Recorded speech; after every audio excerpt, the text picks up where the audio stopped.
My grandpa has the coolest podcast. You gotta listen to it. Or else I'll punch you in the face. Why did I say that?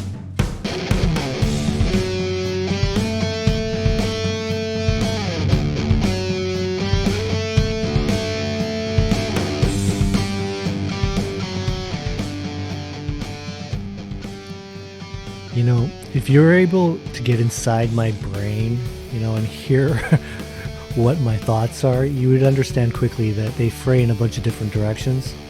Professionally, I was a hockey player, and now I'm a coach. So one would think that's kind of what I live and breathe, but that's not actually the case.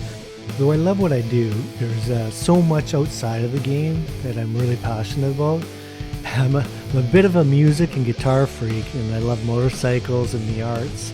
I even like history and geography through my travels. My podcast is about all of these things, and I speak with some really cool people about some really cool shit that I've met throughout my career. And yeah, you will probably hear the odd hockey story. So join me inside my brain, man, and welcome to my Motley Thoughts. All right, well, before we get going here, I should mention support for Motley Thoughts is brought to you by Manscaped, who is the best in men's below-the-waist grooming. Manscaped offers precision-engineered tools for your family jewels. Manscaped is trusted by over 2 million men worldwide. Join the movement for all your below-the-waist grooming needs. And big news, Manscaped just launched in Canada. For those listeners in Canada, you can be one of the first Canadians to experience their life-changing products. One of the coolest things, the other day when I was using the thing, the Lawnmower 3.0, I couldn't get over how quiet the thing was. And nothing worse than thinking that everybody in the whole house or the whole world knows you're shaving the junk. Anyways, that's why Manscaped has redesigned the electric trimmer. The Manscaped engineering team perfected the greatest ball hair trimmer ever created and have the Lawnmower 3.0. Their third generation trimmer features a cutting edge ceramic blade to reduce grooming accidents. When I tell you this is premium, I mean premium, man. The battery lasts up to like 90 minutes, so you can have a closer and longer shave. The waterproof technology allows you to groom in the shower. One of the coolest features is the LED light, which illuminates grooming areas for closer and more precise trimming. They've also upgraded to a 7,000 RPM motor with quiet stroke technology. And let's not forget about the charging stand. Show your more off loud and proud, because this intelligently designed stand is a convenient charging dock powered by USB. If you're listening to me speak right now, I want you to experience firsthand for yourself and trim that junk of yours. Get 20% off and free shipping with the code DUSTY70 at manscaped.com. Your balls will thank you. All right, and back to our regular scheduled programming.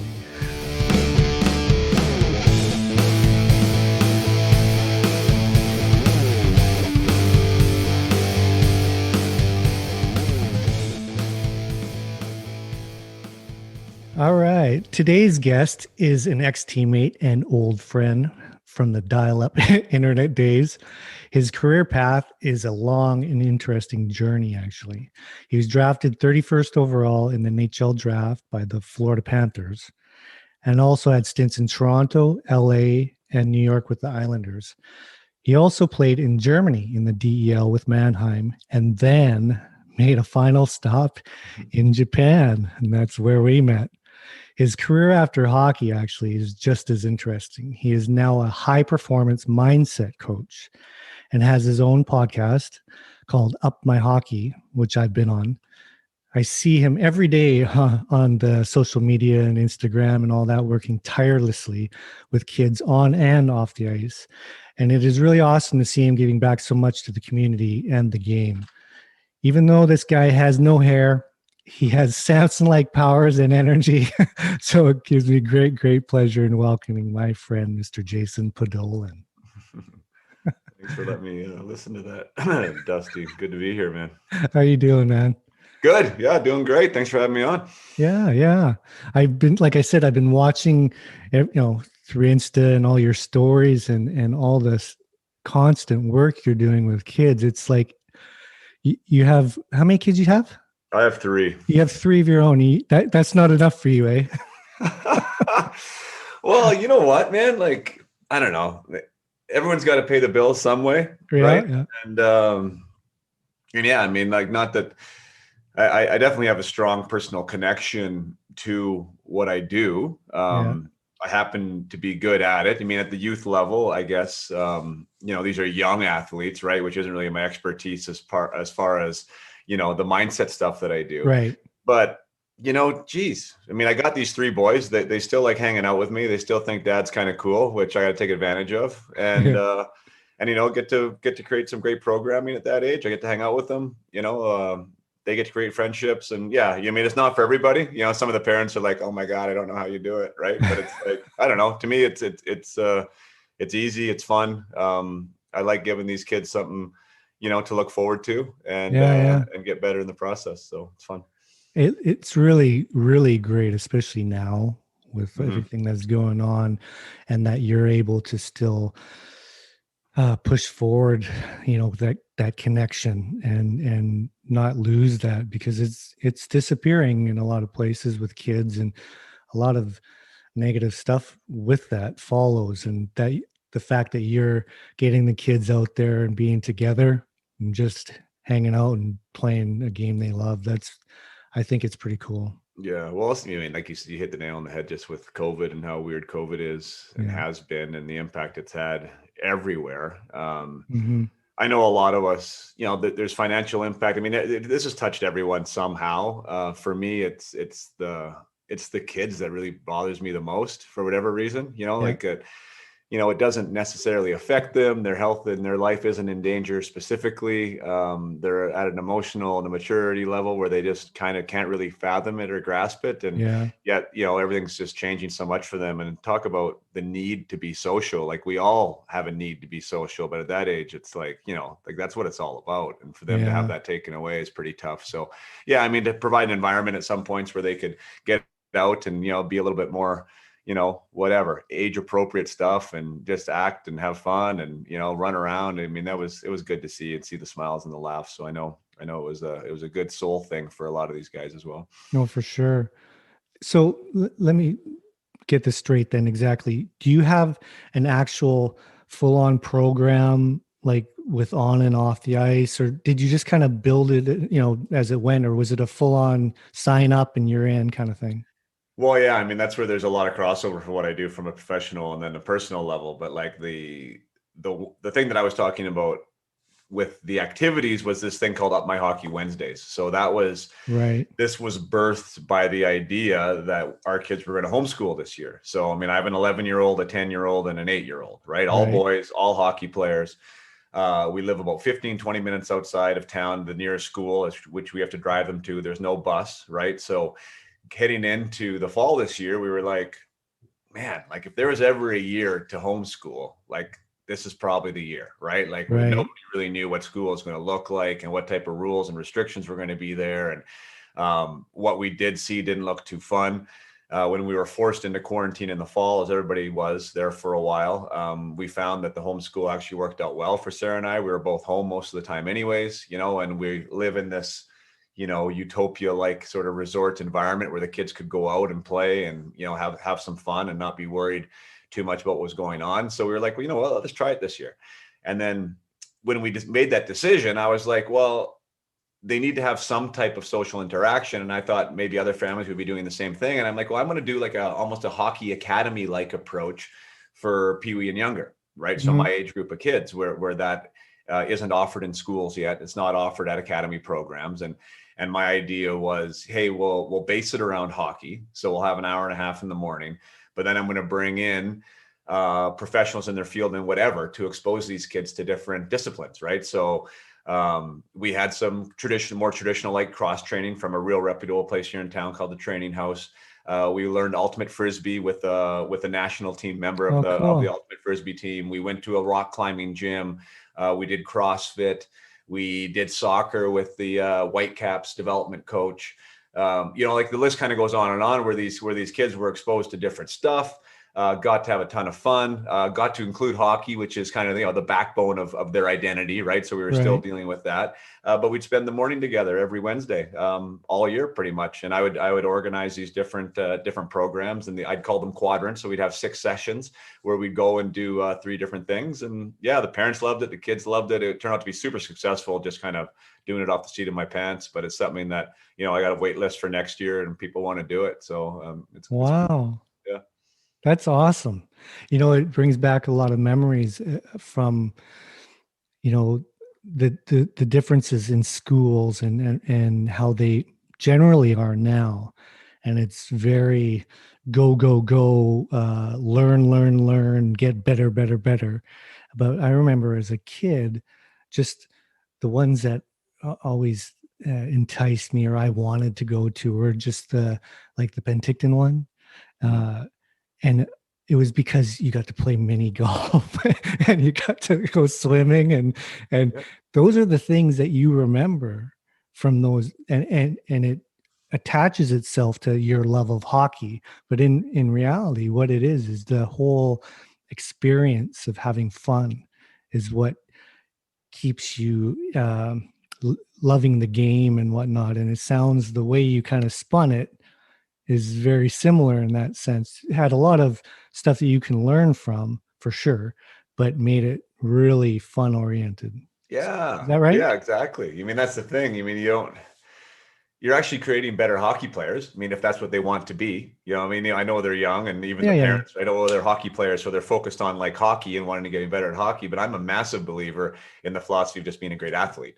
Yeah. Right. And being curious and being exposed to different things. So yeah, it's sort of a subtle backhanded way to make these kids better hockey players, but it's like an approach that I think just makes them a well-rounded person, which is also more my approach when it comes to the off-ice stuff that I do, is like, which is very similar, I believe, to what you do. And you talk about not being able to help the athlete until you understand the person. And that's exactly what I'm doing, is developing the person, right? Helping the person become a better athlete. And a lot of times we don't think of the person behind the athlete. So when we're working with these, and for this, like, again, this is a different age category than my clients, like this is 8 to 12-year-old boys and girls.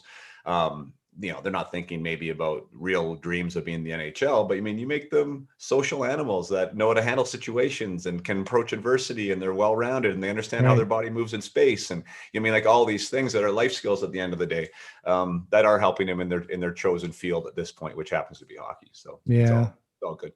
Totally agree. The old way of coaching and just hammering it in it's still out there, and for sure still out there. But I'm really trying to be an advocate for getting to know the person and finding the bond first, and that connection, because you still have to know your craft. But if you do know it, it doesn't necessarily mean that you're going to be able to get it through to the person, especially in today's younger generation, the kids coming up now. You learn more and more quickly that they don't see things quite the same as the way you and I did, and would just get scared into do something, or and that's how it was done, right? Yeah. Now they'll shut you out. And if you really want them to see these unreal strides, like some people ask me, how you have these stories with like Peter Budaj or Jack Campbell or whoever, and have these incredible strides, and it is all based around what we just talked about, and that connection. And once they trust you and believe in you, and I can only imagine how that would work tenfold with a child. Mm-hmm. Do you know what I mean? So the way you're doing it, I think, is commendable, and I think it's awesome. Yeah, no, thanks. I'll just echo what you're saying there. I do believe, I believe it's not only the new age of coaching, but it is just coaching. And it really has been. Those who have perfected it, like there was a top-down approach forever, and especially the culture of hockey was really dominated by that for a long time. But there were still some outliers, Yeah, even during the dinosaur era, yeah. that understood that if you want to get the most out of your athletes, right, you have to understand them as people, right, and that's where you're going to get that competitive edge. And again, like it's interesting because we can talk about this and be all fluffy about it, and some people kind of get turned off by the idea of that. I don't care which way you want to spin it, because you can spin it as a high performance topic. Like, do you want that 5% edge? Do you want that 10% difference? That's what's going to get it. It's not going to be the one technical thing of how you move your blade arc through a turn, right? It's actually like how you approach that practice, or how you approach the adversity that's coming, or who you have to turn to when things are going shitty. Like, that's your difference right there. So you can frame it from a high performance perspective too. But yeah, I mean, I just think I think you're dealing with more well-rounded people that are more equipped to deal with stuff, whether it's on the ice or off the ice or post-career, whatever the scenario is. And you're building relationships, you're building that human side that makes us human, right? The part that we really should lean into more, and sometimes we forget as athletes. So no, man, it's rewarding. I know from talking with you how much you enjoy that side of it. Plus, it makes your job that much more better, right? Because for sure. You have a relationship with a human being, right? Like, it's not just an athlete. So I don't know. I guess for me, it's kind of a no lose scenario. Yeah. For sure. Oh, for sure. The funny thing is when you're doing it with younger, even as you in pro, the older person versus the younger player, there's differences, right? And you got to treat everybody differently and as an individual. But I think people would be surprised though that in pro and in the NHL, how the way I do things is not always like they still try to understand the player and whatnot, but that there's a definite line. And the way I am with and being such close friends with them all, and social media, and I use it, and I took heat for it for the longest time, and people didn't say anything though, because I was having such good results. But I was definitely taking some heat and jokes about me being on social media, but it's how people communicate now. Like, if you can choose to not use internet if you want to be an old man, say I don't like these friggin' iPhones are stupid and whatnot, right? Yeah. Or you can move on with the times and be a part of it. And I chose the latter, and it's made a huge difference. And it's neat to see you evolve too from the last.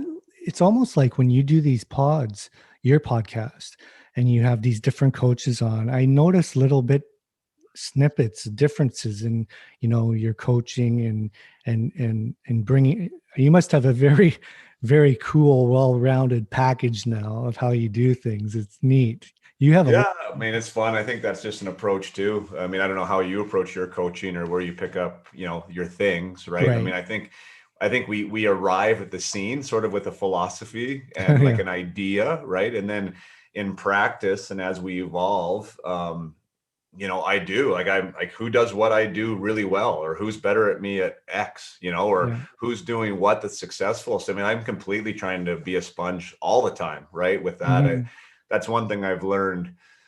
You might learn that a little bit as a player, and more so after I was done playing, like the need that I should have been more like that, like who's doing what well and what are they doing, and try and model that success, like to pick up on stuff. I've definitely inherited that or absorbed that as a coach.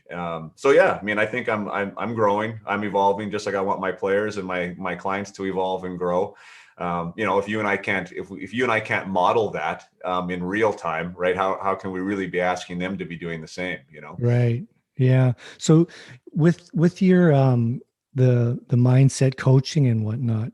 So do you coach like adults, for example, is it life coaching, or are you helping professional athletes, or is it just where does that field take you? Well, right now I'm not working with pro players. I've worked with junior players up to junior Okay. players, so I haven't really explored that, to be honest. I'm sort of just Mhm. found my niche. Working with junior teams now. I'm being approached by junior teams, so setting up stuff for next year to be, their consultant or their mental Oh, performance cool. coach, in that aspect. Private clients in the midget age, Bantam midget age is who I've been working as far as private clients is concerned. Um, and yeah, I mean, what does that look like? I mean, that's the thing. Like, it's kind of an esoteric field, and what is the right label, to put Right, on right. myself? Like, you announced me as a mental performance mindset coach or a high performance mindset coach. I mean, I'm fine with that title, and I think that's good. For a lot of people, though, like, what does mindset mean, right? Like, Yeah. um, and one thing I say is, like, if I could package it like shortly and succinctly, is that I help players go from good to great without more ice time and more physical training. Because, and then it's like, well, what's that? How do you do that? And it's like, well, there's so much you can explore away from the ice and away from what people think of as traditional modalities, right, to improve, that just really aren't explored. And a lot of the time, when that comes from someone like you or I that's been there, that's walked into a locker room, that's Yeah. been on the fourth line or a healthy scratch or trying to overcome an injury and all these things that athletes go through, especially in the hockey realm, that you can apply some skills and tactics to them from a first person example. It's relatable, right? And Yeah. they want to listen. And again, you find out what works for that player and you use different strategies for different things. But I'm all about potential, really. I mean, that's why I like to Right. use the word high performance. I think everyone is chasing some type of a dream. I think, like whether that's a D1 scholarship or whether that's major junior or whether that's an NHL jersey, right? Or a Hall of Right. Fame career. Everyone has something. And I just trying to break it down to, like, how do you become your best? And if you accomplish that in whatever capacity, the closer you get to accomplishing that, then you're going to get to where you're going to get to. Makes sense. Like, we're so results oriented. I'm like, let's change the result. Like, let's change the result from like being, yeah, I want to be first ballot Hall of Famer, to let's change the result to being, I want to be the best Jason Podollan I can be. And Yeah. when you focus on that and you keep that in front of mind, then there's all these different elements, right, that you can be curious about. That, like, how does that actually happen? What does that look like? Hmm. And for a lot of people, it's not more power skating, and it's not increasing the strength of your deadlift. Yeah. It's how do you approach the game? How do you keep it fun? How do you handle your adversity? What's your preparation look like? What's your relationship capacity like? What type of people are going to bat for you? So there's so many things you can get into, and in that, I encompass that as mindset. And yeah, we focus on different things at different times. Very cool. No, so many of the things that you just mentioned and came up are pretty much in line with how I go about doing my business. And I was just thinking of, I don't know if you know, but I just built a website to people that said I should start the stuff that I do with guys like Soupy and whatnot. I still help them. Yeah. Um, and none of it is on the ice anymore. And so much of what I do, and the best part of what I do, where I see the biggest results, is not on the ice. And so I continue to do that with all the guys that I've worked with, and I would help anyone. And people said I should do that. Well, I'm not if I'm not, don't have a contract right now, and so Yeah. I built this website, and it's just based on what you had said, and I'm offer my help in these other ways, exactly the same way that I would Jack Campbell, and it brings. I try to get the best out of what they are. I might not be able to improve your technical aspects because I'm not there on the ice, but what is going on in a lot of the players' minds is all these problems that you just mentioned and Mhm. challenges and roadblocks and huge blocks that these guys can't get overcome, right? And like you said, we've both been through these things, and a Yeah. lot of them are pretty shitty, but it's how you deal with them, right? And if you can deal with these kinds of things, that's what makes the difference between, like, there's so many goalies out there, and I'm to use my position as an example, that have all the talent in the world and actually have nights where they look unreal. But how come they can't make it to that next level and just they can't push themselves? It's not because they're not working hard enough or whatever. There's a lot of these other things that you just mentioned that are in the way, and they don't know how to deal with them. And that's where I can help. And so that's very similar, very, very similar actually. And it, using Jack Campbell as an example, were some huge blocks for him in his life. And you and I, it's been a while since I was on your pod, but we talked about it and how I went about it. And it was not at all about your traditional, what we got to work on, and we got to focus and we got to have these goals and shit. Not at all. In fact, it was quite the opposite, because he was very goal oriented. So I actually tried to wash that and just focus on him and the love of himself and appreciating himself as a person, and just it built that love of being on the ice, having your blades on the ice, and having fun doing it. And then the expansion of your growth can happen. But when you're constantly pushing, and I was like that, man. I don't know what you were like, but as a kid or even as a pro, but like for years I was like that. Just fucking wanted to be, goal oriented and had to make it here, had to get this contract or whatever. And we talked about it, and I learned that wasn't it wasn't very helpful. Right. Yeah. I know one of the most recent success stories, and one of the biggest success stories I've had, is with a young man that we essentially worked on having fun, which sounds like so crazy to work on, right? Like that you need to work on that. But like you said, you deal with these high performers and these guys that are really driven. It becomes very, very professional and very business oriented, right? When that happens, you lose the concept of what it is, of why you put on the skates in the first place, right? So we have to reinvent that passion and that ability to just go out there and enjoy the moment and enjoy what you're doing. And yeah, I mean, and it is something that you do need to work on, because when you're in it yourself, as well as I do, right? You get caught up in it and you can't see the forest through the trees, right? Like you don't know where to start. How can I ever unwind this, right? Or unpack this? So yeah, I mean, we worked on just finding ways for him to enjoy being out there. And then it became less critical of himself, right? Began to handle mistakes better because he had a different perspective on it, right? His focus changed. And now he's able to flourish because he's not playing in fear, right? Of not getting it or not attaining it or not having the perfection that he wanted. Mm-hmm. And now he can just flow. Right. And I guess, yeah, I mean, that's just so fun, because that's not taught in power skating. That's not handled by your typical bench boss, in any program, So, I do think more than ever, I think these kids, you talked about talent. And I know you don't want to talk. I mean, we got on this topic, so I guess we'll just stick with it. But I mean, the talent of the players now, as everyone sees, is crazy, right? It's the goalies, the goalies. My God, those goalies! It's crazy to me watching goalies now. How that position has advanced.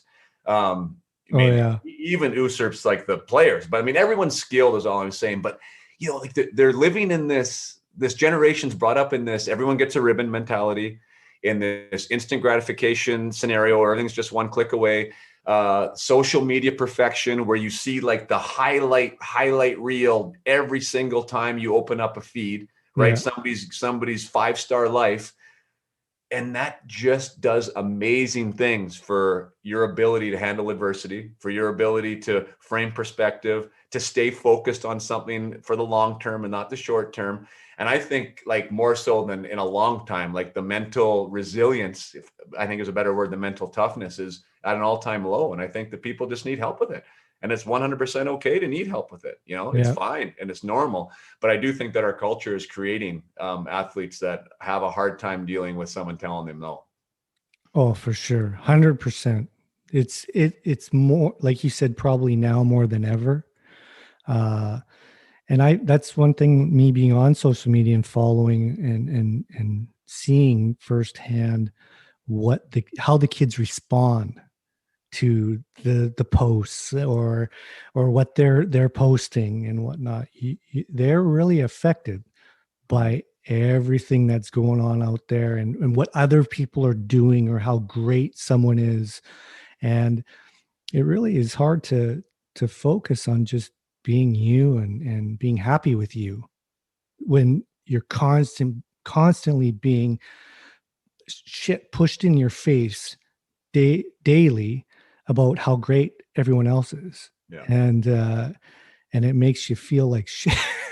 Or you don't even want to try. I mean, I see it at the younger age groups, right? Like less so at the older age groups, and I would assume at pro, right? But at the younger age groups, like these kids, if they don't feel like they get it right away, like they just shut down. Because what's the point even of trying? Right.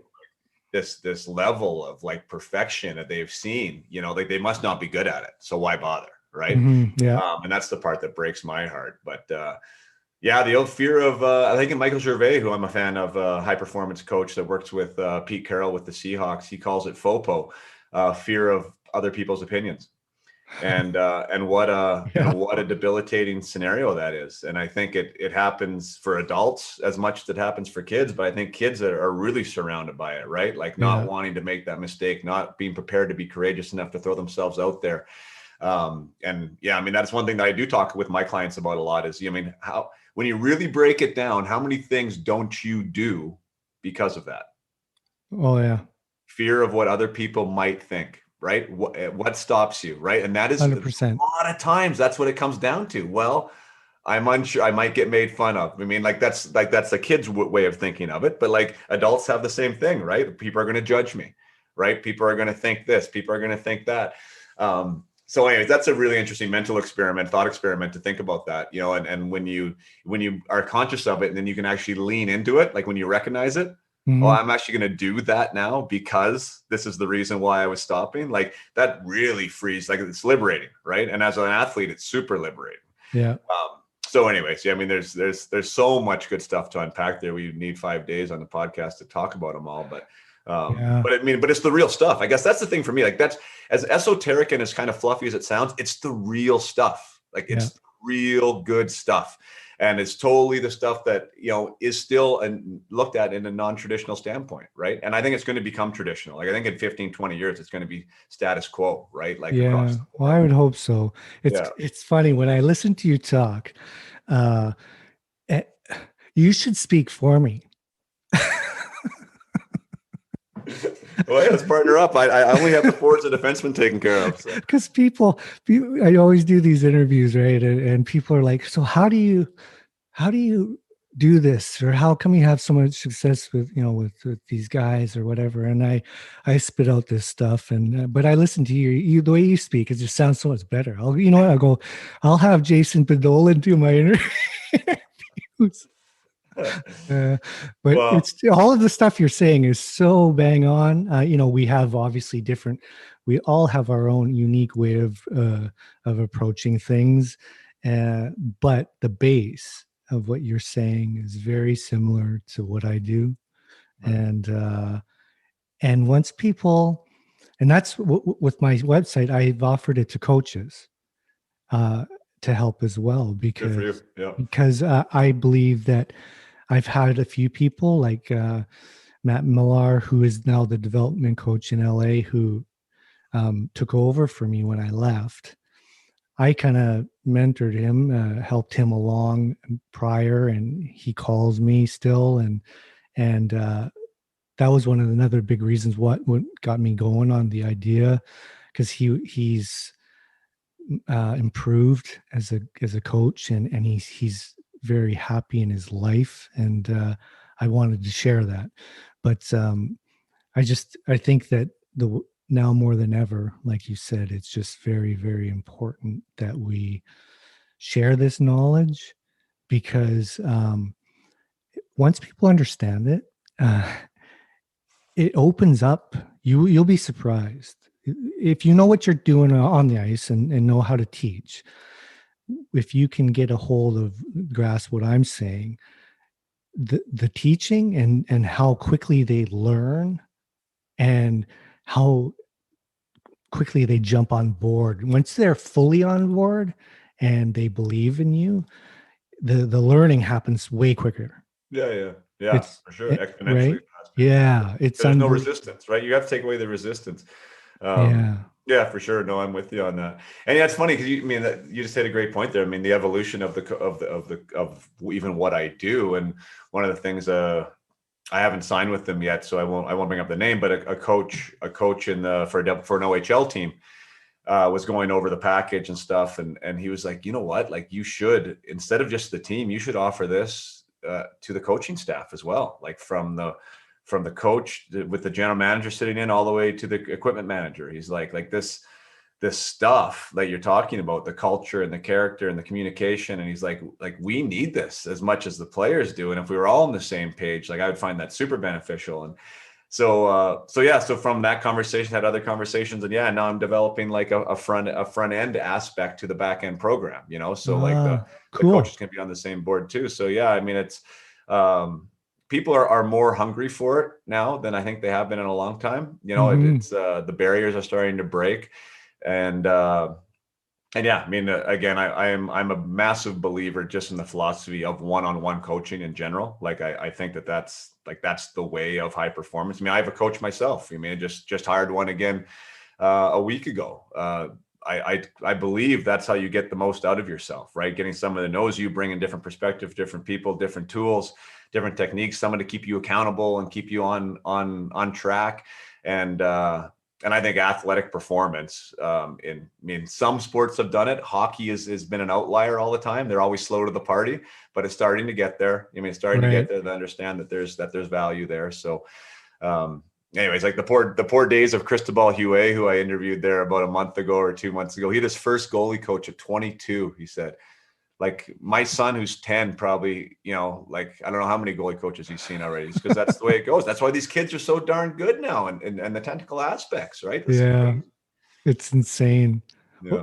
Well, you talked about the coaching, the side of it, as far as this meant teaching this way of thinking.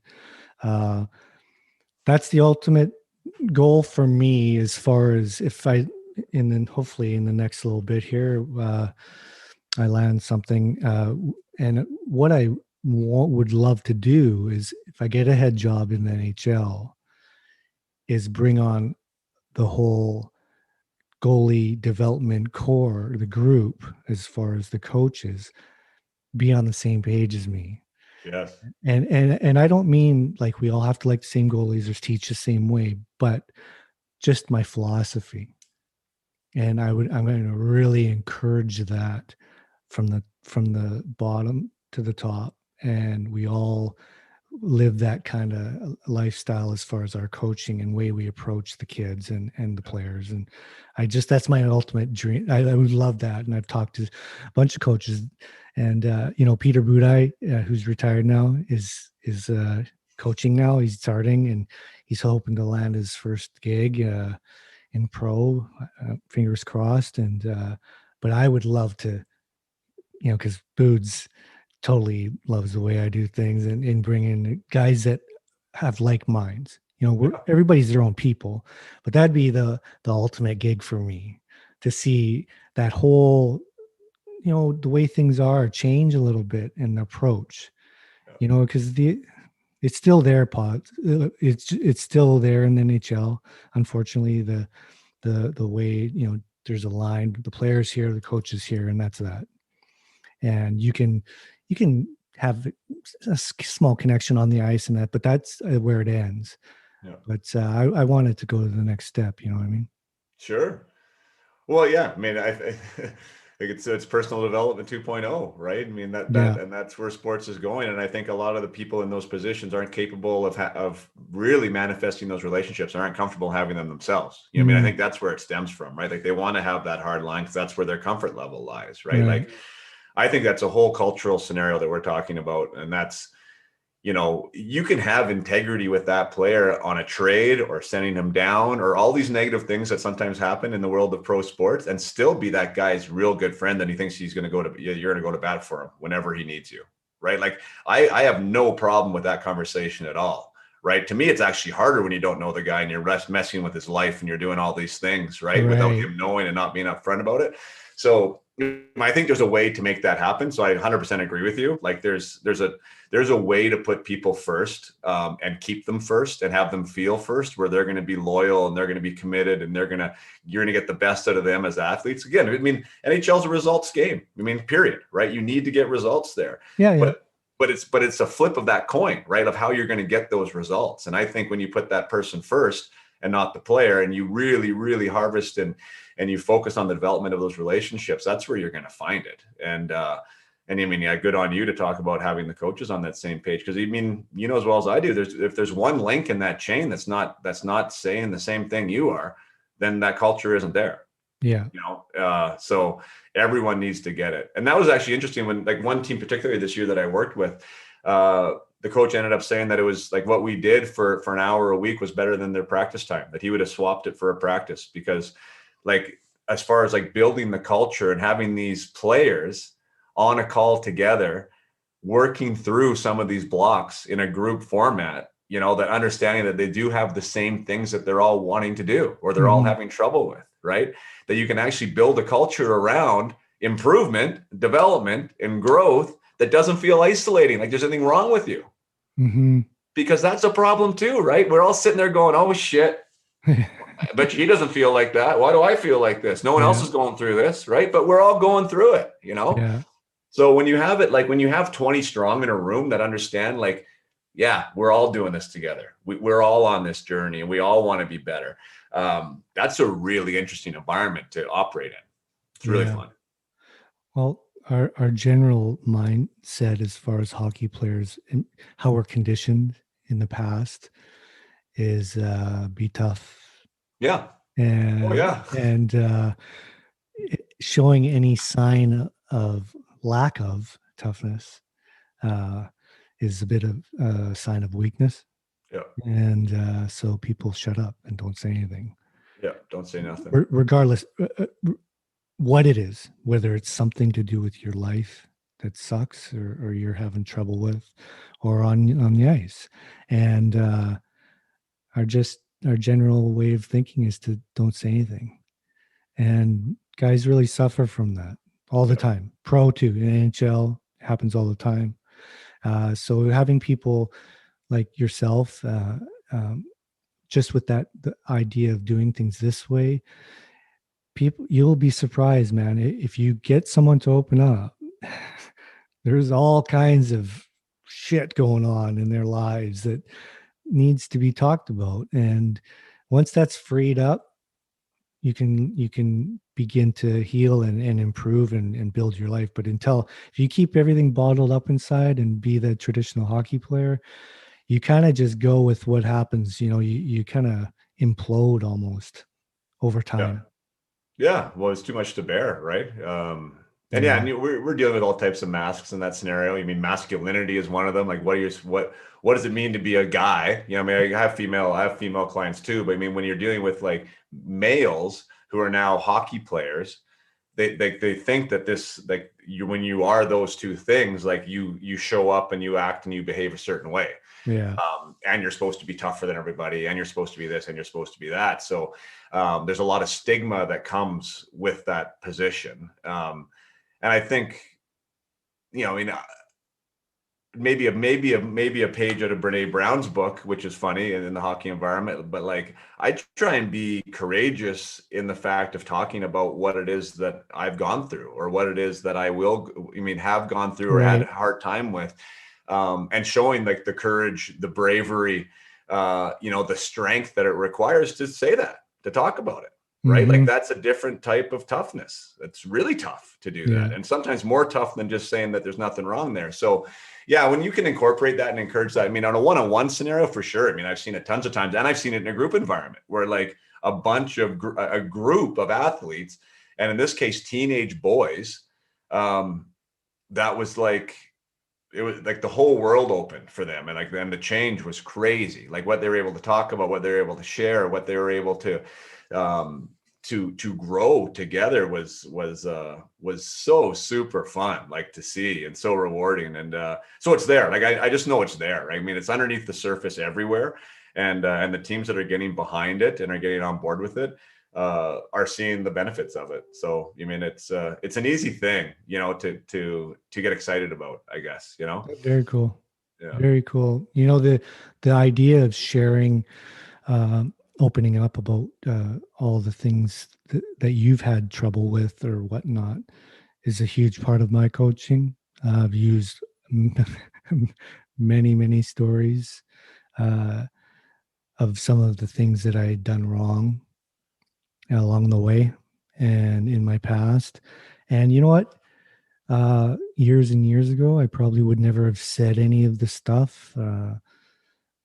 But I found that when I did this with some of my earlier guys that I had, and when I had like Hellebuck and Hutch in Winnipeg, and when I was first getting going, you really realized that your vulnerability, showing your vulnerability, made them respect you more and realize that you really were opening up to them, and hence they would open up to you.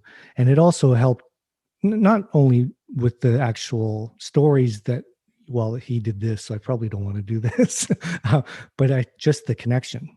Yeah. It really helped with that as well. But it's a tough thing for a hockey player, though, to open up and admit a lot of his mistakes and whatnot. We go years sometimes, and some guys never ever get over it. They've been fucked or they've been screwed over, and they go to their deathbed believing so. But I learned some time ago that a lot of the stuff that happened with me was because of me. Yeah. And I think if you get it, like you said, your clients or groups of people to understand all these different things that happen along the way and how you didn't deal with them right or whatever, can go a long way for your coaching. I think that's real cool that you do that. Yeah. Well, no, thanks. You too, man. Yeah. I mean, I guess the last thing maybe we'll finish with is just on this topic is why I always keep a little pocket of one-on-one clients right now is because for me, I think that's really what I needed the most was like that guy or girl that I would be able to pick up the phone to, not even knowing that I needed it. Do you know what I mean? Like, because sometimes when you're in it, like you kind of think you got it all figured out. I mean, you remember as well as I do, like you got the world by the tail, like everything's going and you're going well. And it usually is somebody's fault. It's not my fault, right? It's something that's going on there. But to have somebody that you trust, that isn't going to judge, that might tell it to you straight, but you still like their opinion, that you look up to as maybe as a role model and a mentor, like, boy, there's power in that, like a lot of power. And it's hard to do that as a mom or a dad, which is why I recognize even the role I'm in right now, like it's hard to fill that role as a parent and as a coach, to be quite honest. I mean, if you're the coach of many, to be the coach of that one or that mentor, that one, that's really hard to do in that way. So I do encourage all athletes, whether it's somebody you pay for and it's a service like me, like not everybody has that thing in their inner circle, right? Like that person. I really think that's part of a winning team, like to have that somebody that is unbiased and just wants your best interest, period. Like that's the only thing they're looking out for. Right. Because that can save you a lot of mistakes. You save your career too. Yeah, exactly. But it also save yourself in moving forward in your life. It shows, I always go back to Jack is the one shining story that shows the overall what can happen if you follow a lot of this stuff that I say. And you know what? If Soupy loses in the first round in the playoffs here, he's going to be okay. I know that now. You know what I mean? Yeah. What a great example he is too. Like you said, like if we're talking about talent, right? All the talent in the world, first round pick, right? Mm-hmm. Like scouts lighten up scouts' radar at a young age and has a real hard time figuring it out. And it's not because he's not talented enough, right? It wasn't because everything that we've talked about. Yeah. Everything. Yeah. somewhere some lines got crossed, right? And the neurology started to change, and he started, whatever that thing was. And I know we spoke about it more in our podcast a little bit, but yeah, what a great like redemption story right now. Like we're right in the middle of it. It's not over yet. Hopefully it's just beginning, right? Yeah, I've said it in a million interviews that I've always believed that this is where he's meant to be, and be a number one guy. And I'll go to the grave saying that, and I still believe it. And all these doubters, and I'm glad we're bringing it up because I've did a bunch of interviews earlier when Subi was breaking the records and all that stuff, but I've been listening, and there's all these doubters, about his experience and blah blah fucking blah. And I've wanted someone to come call me now, so I can just say something and say, hey, just shut up, watch the game, support him, and it win, lose, or draw. You know what? He's going to give you the best. And I just, after all he's done this season, to still like, why doubt him? Where's the positive energy in that? Anyways, I want to do an interview now because I just want to put a little positive vibe in his kitchen, because it's just the media. Holy. Oh, Toronto media is the worst. I know Well, you've been there.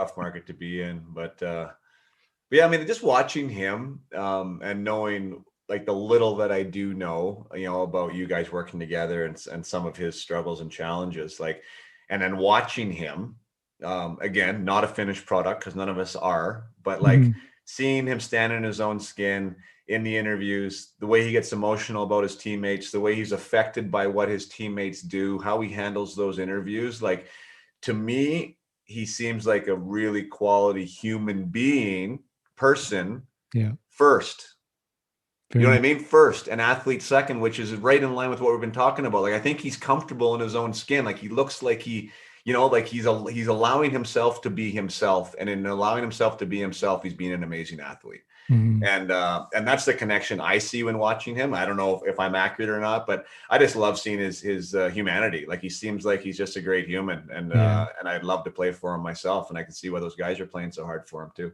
Yeah. Well, I said it. I remember. I think it was the Leafs lunch. I did it with Andy, an interview, and I just said that one of the big things about being a number one guy is having people that would put their face in front of a puck for you, that would, they would do anything, take a bullet for you, basically. And he is that type of person that people genuinely, you listen to those interviews, that's not bullshit. It's other people talking about Soup. Like, he's the genuine article. Guys love playing for him, and especially as a goalie, as much as it seems like, and can be an individual position, we are in dire need of what happens in front of us to be successful. Yep. You can't win a game on your own. And when you have guys that not only are working hard, but actually going to war for you, that's where you build winning teams. And he has that. And that's a big intangible as being a number one, right? There are goalies out there, and I won't name names, that are great goalies, but have never won. And one of the big things that you hear behind the scenes is they're not great team guys. They don't particularly liked. Yeah.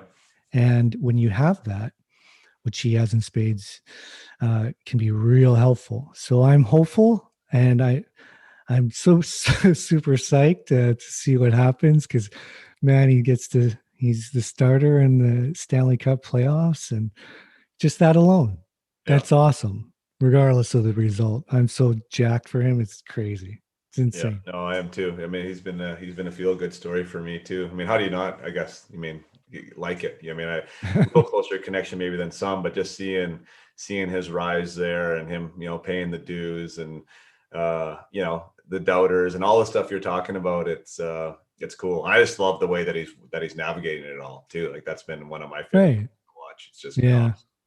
Yeah. And through our talks along the way, he's had challenges, because that market's the toughest in the world, and in Toronto there.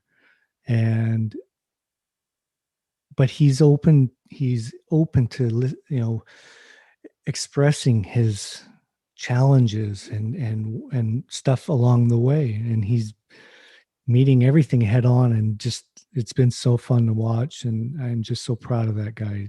I can't express it enough. If it doesn't go well, he can go play for OG Paper at the next season. Okay. Fine. Great segue, because we got right into it right away. Yeah. How we know each other. Okay, so you're playing a lot of years in the NHL and in the American League, and even in the IHL, and go over to the DEL in Mannheim. How how you end up in Japan with me for your, and ends up being your final season, right? Yeah. So how in the hell did this come along? Well, yeah, but what a great question. And it's kind of fun for you maybe to retell. I did actually go. Mannheim was that? I mean, not Mannheim. OG was awesome because I did end up going to one more NHL camp after that. Like, it actually gave me like some fire, and like, no, I'm not done yet. Like, I was like, I want to keep going here. But I played 3 years in Germany, and I'll start just in the first year Germany real quick. I went to Germany. I think it was at 26 or 27 years old. I'd been in the minors for like 4 or 5 years.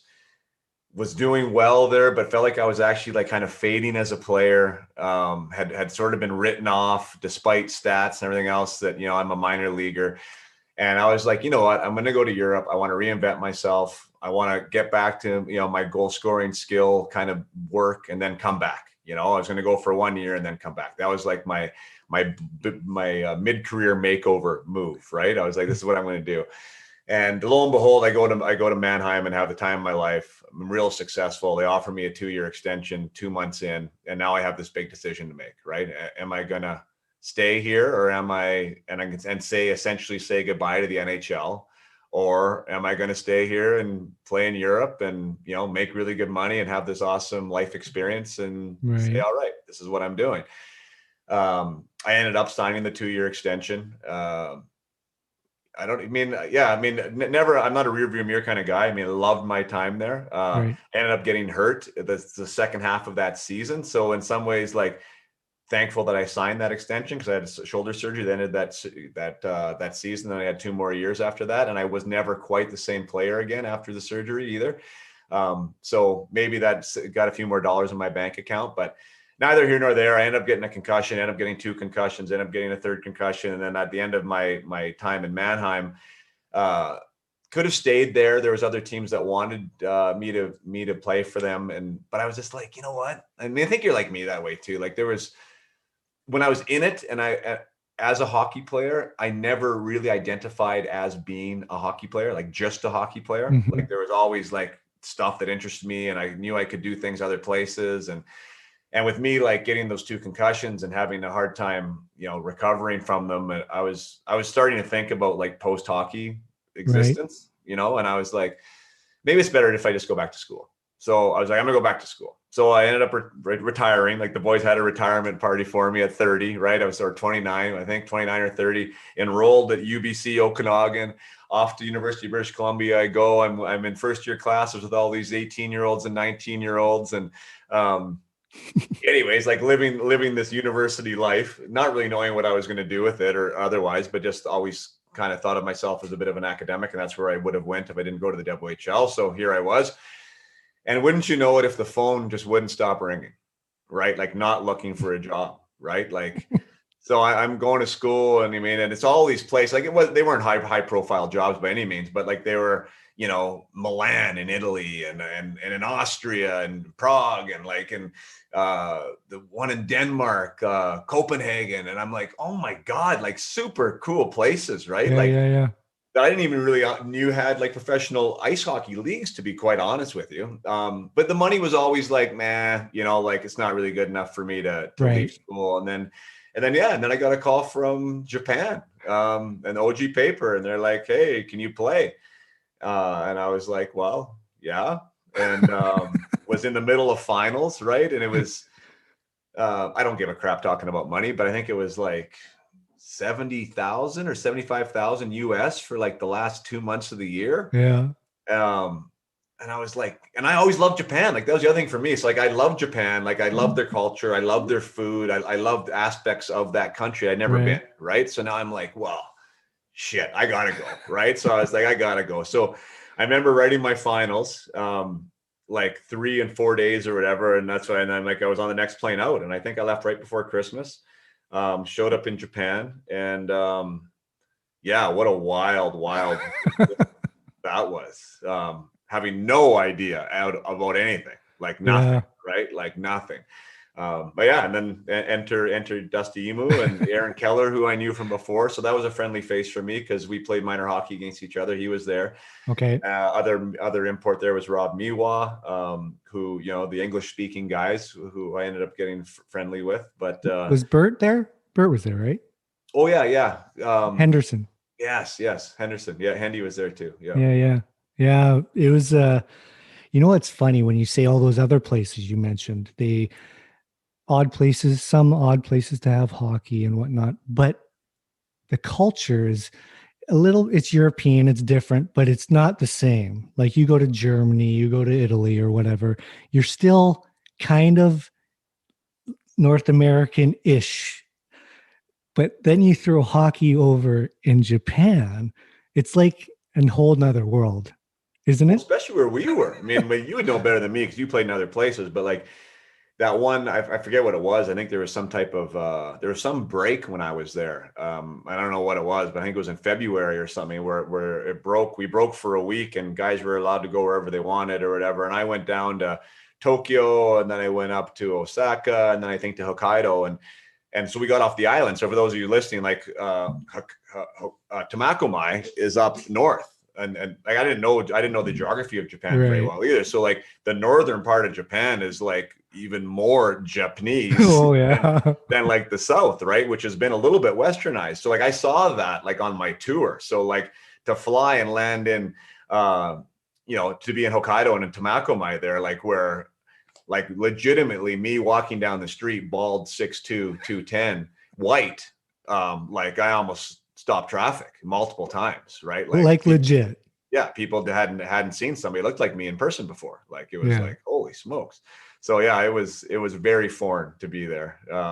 I've said a lot of times when people have asked me, like it felt a little bit like I was in the movie Lost in Translation with who's that? Billy Chris? No, who is that? Is that Billy? Like Bill Murray. Oh, Bill Murray. Yeah, with Bill Murray. And like everything seemed to be a little bit slower. Like it almost seemed to be a little bit fog-like to me. I don't know. Like it was really great in a lot of aspects, but it was definitely really solitary.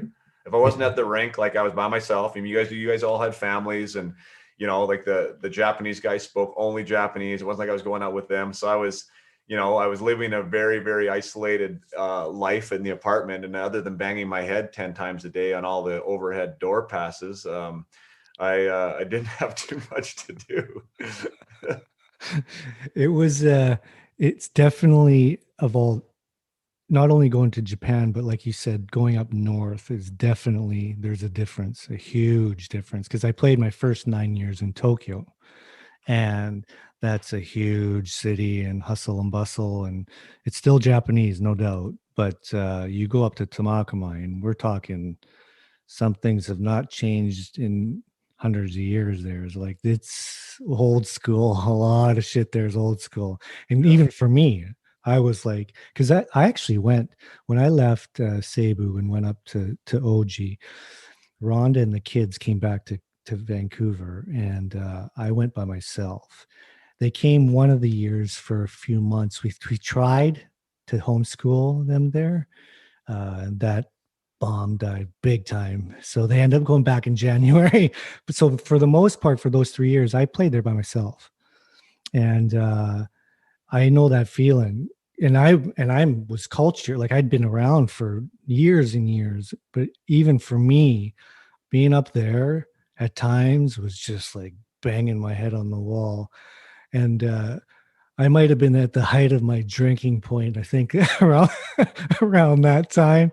I don't drink anymore, but around that time, I was definitely, because at least when you have family, mind you, I was drinking a lot in Cebu too, but at least when I had my family, you had spent a lot of home time when you're back from the road trips with the family. Yeah. But when I was up there, if you're not doing anything at nighttime, you're like just going stir crazy. So Yeah. where do you go? The snack bars. Remember? Yeah, those things. Yeah, I mean, I went out a couple times, and it was like that. Like the whole social dynamic of Yeah. Japan, and like how I don't know what the right word is, like male centric. It is like that Very, yeah. existence there is like wow. It was like holy, like this exists like in a civilized country. It's like crazy. It was, yeah, it was a new world. I love the rink time there, though. I love the food. Like I remember the meals that they would bring in, Yeah. after practice in the morning, and the way the whole like the health scenario, like with the sauna and the hot tubs and like all that stuff. Like I spent a ton of time at the rink. I mean, because I loved all that stuff. Right. It Right. was all taken. Plus, there was nowhere else for me to go. So I mean, I was at the rink. I was at the rink a lot, but yeah, I mean the hockey too. I mean the hockey took a little getting used to. Like as far as I don't know what it would have been like as a goalie, because the game for me as a player, the game was different because there's times where when you have a puck and you're in the middle of doing something on the ice that you can't, or at least I didn't know where everyone was at all times on the ice, like where you just make an instinctual play where you think somebody's going to be, because that's where, it's been done for me and where I came from forever. And you make that no look play and there's no one there though in Japan. Like no one's ready to start the cycle or no one's following up or whatever the case may be. Right. So I remember when I first got there, it was like a lot of like, oh shit, that guy's, and I had to kind of relearn it a little bit.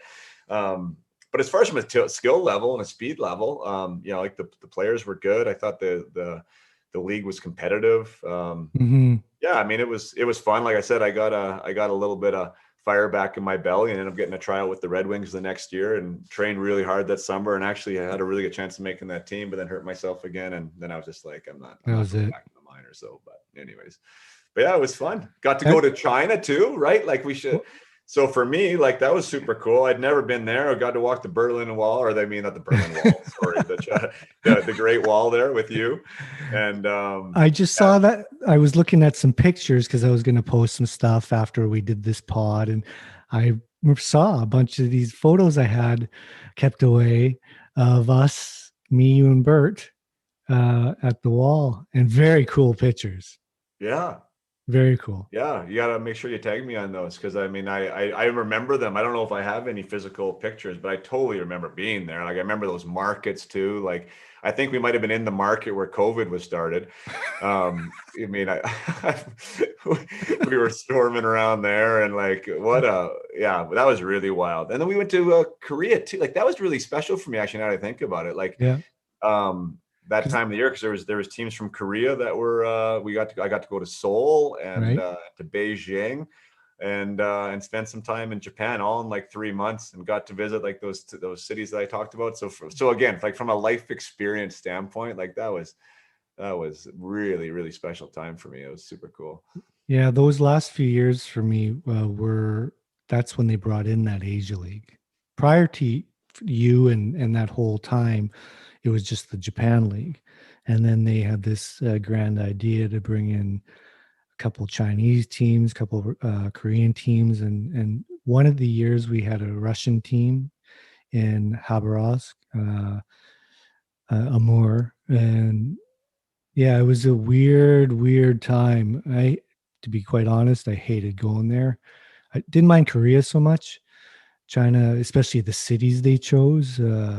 There was Harbin was one of them, and it was just not cool for me. And it's kind of weird now because I end up coaching in the K and in China that 1 year, and I'm not really allowed to talk about that. But anyways, had its challenges. But yeah, that year that you came in such a short time, a lot of different places and different types, like culturally, China and Japan are so different, and Korea is a little bit kind of in the middle of all that. Yeah, I agree. Actually, that's a good way to put it. I would agree with that. Yeah, but yeah, what an experience for you though to be able to do that and just kind of out of the blue, eh? Like, Oh, it's totally out of the blue. Yeah, I mean, it all happened in like 2 weeks. I mean, I was like I said, I was studying for a philosophy 101 final, and all of a sudden I'm on a plane. Like I think it was like Christmas Eve, right, to Japan and to a place that I didn't even know existed. 2 weeks earlier, essentially. that's too Um, cool. yeah. I've played with a lot of really cool, made some good friends with the import guys that have come along through what had came along through. Um, Tom Curvers and you name there's a ton of guys that really good guys, but they all say really nice things about their experience. And most of the guys usually come for 1-2 years and then kind of move on. That's how it was, anyways. Mm. But it was really neat, the friendships we developed and in such a short time, and it's been pretty cool. I was going to ask you quickly uh, before we finish off here. You played also in St. John's, did you not? Yeah.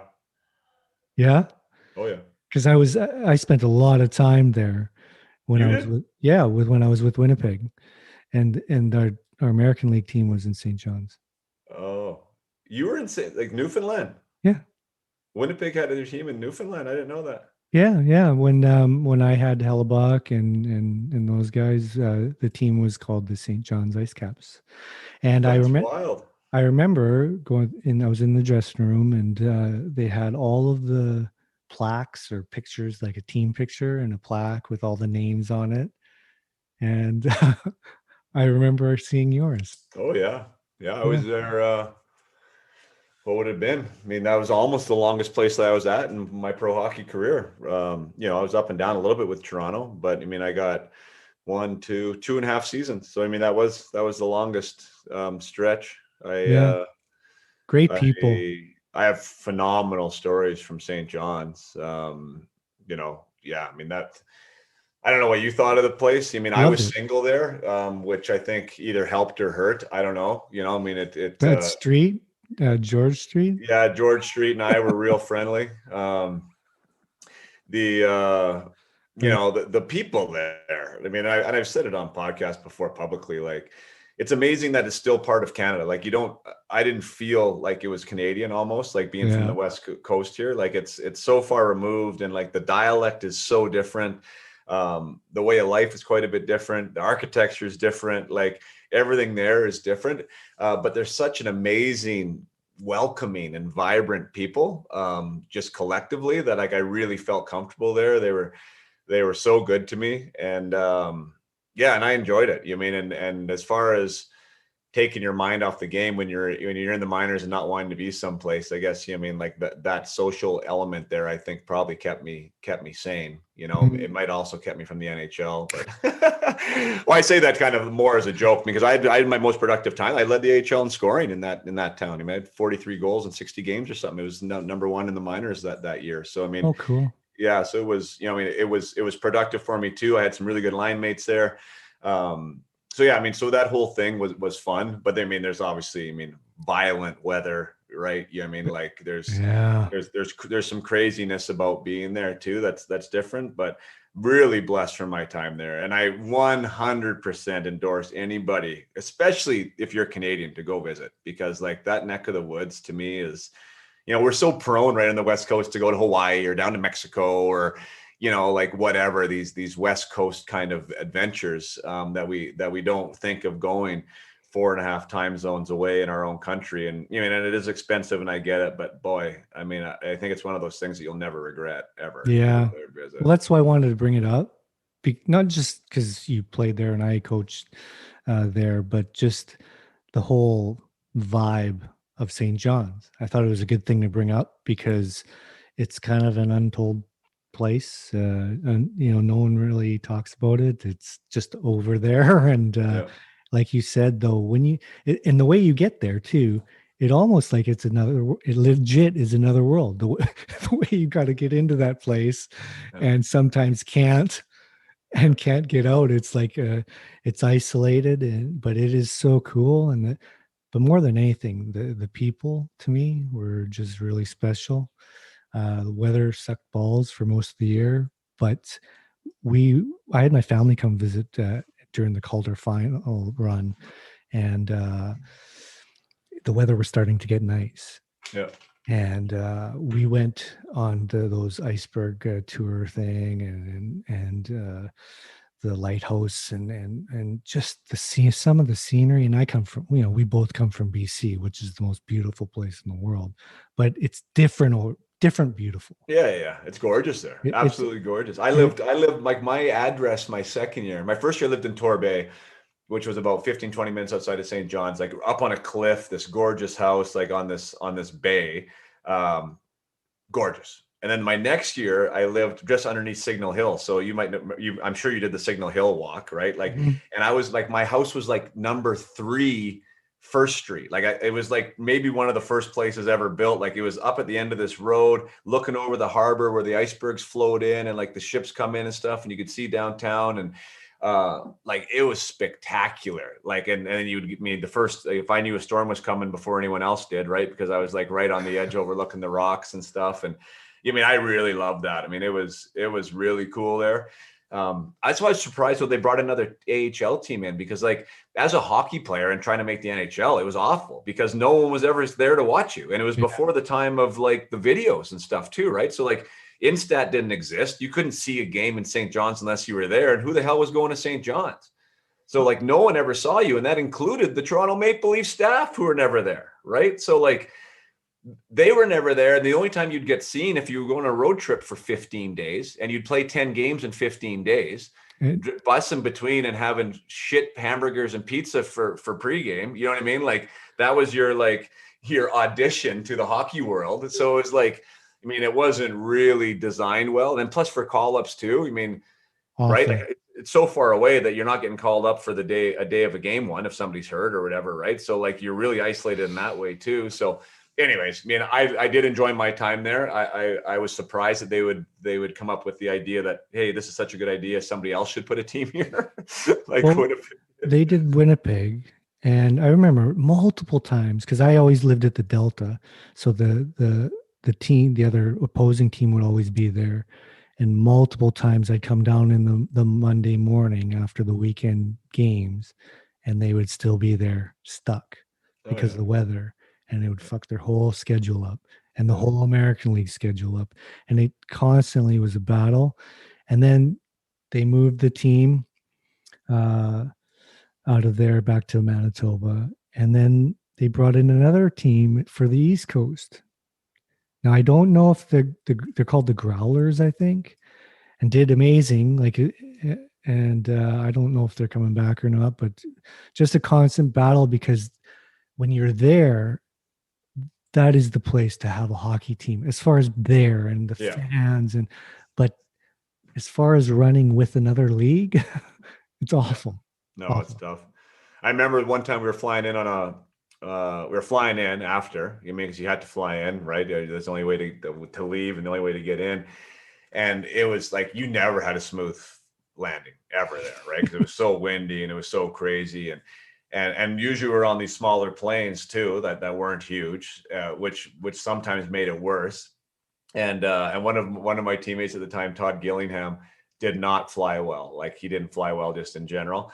And DJ Smith, that's so funny. Now head coach, I didn't mean to name drop, but that head coach of the Ottawa Senators, he was like, he's always been a pretty funny guy and still is. And so Gilly's like on the back of his seat, like white as a ghost, right? Planes all over the place. And all DJ's right behind him going, this puppy's going down. There's no way we're making it, right? Shut up. Like Gilly's losing his mind and DJ's just in his back of his ear, like positive thoughts. Oh my God. But anyways, long story short, so the plane finally lands. This one time it was like horrific. And like, I think everybody on there was scared. Like I didn't think we were going to make it. But we get on the runway and it's one of those ones where you don't even have like the Skyjet or whatever. Like you walk out onto like the tarmac. And as soon as I took one foot off the, to go to the ladder down or the stairs, like I almost got blown off the stairs. Like it was intense. Like how it was like, we were in like a mini little hurricane or something. Like it was nuts that this plane was even landed. So, to echo your point of like planes not leaving, that wind's going the wrong way. You're not getting out. That's for sure. I don't know how many times we did the down and then back up. Right. Like, sorry, we're not landing. Oh, yeah. Just the worst feeling. Anyways, hey, I really thank you for coming on. I had a great time, man, catching up. Yeah, sweet. Anytime, man. Love to help out fellow podcasters. It's great. The podcasting world. Hey, hopefully we can get, finally catch up and meet in person as this, the weather is getting really nice. And once we're allowed to meet people. I know, right? But yeah, I'd love to come back up to the Okanagan and see you again, bud. Yeah, no, it'd be great. And hopefully your listeners got a little value out of our conversation. I mean, I think one of the things, again,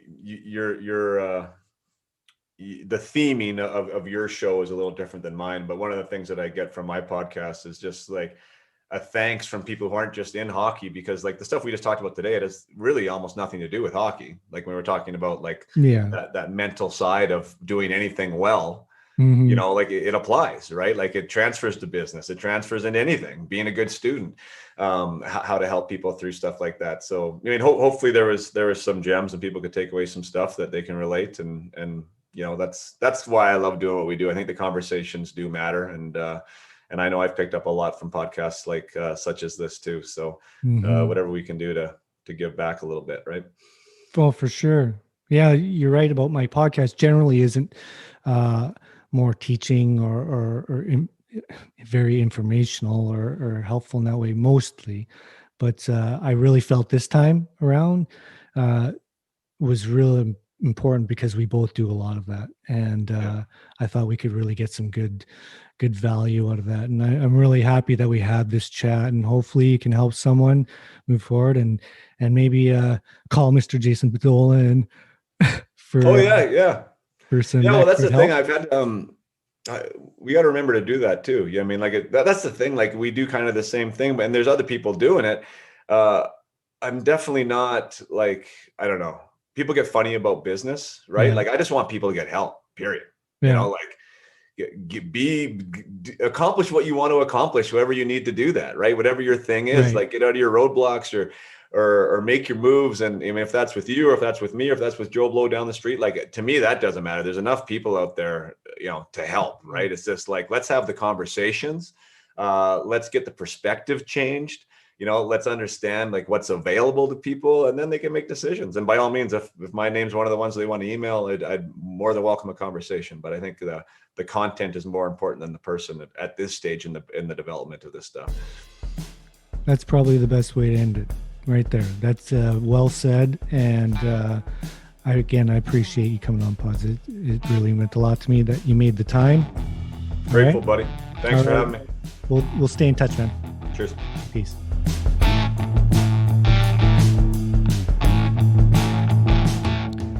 A big thanks to Jason for coming on the podcast today. This was definitely more directly in the whole hockey category in comparison to the other episodes that I've done, but very informative, especially for families with kids in hockey. And I encourage you to share this with anyone that might fit that description. If you'd like to know more about Jason and what he does, you can go to upmyhockey.com. Also, his Insta handle is Jason Podollan, and it's just JasonPodollan. Lastly, if you want some help from me, just go to my website, thegoalietherapist.com, and you can hook up with me there. One last hoo-ah for Soupy heading into his first Stanley Cup playoffs. You can do it, bud. I'll be rooting for you. And to all the non-believers, you can all sit on an east and then twist. Everyone, stay safe, stay connected, and God bless.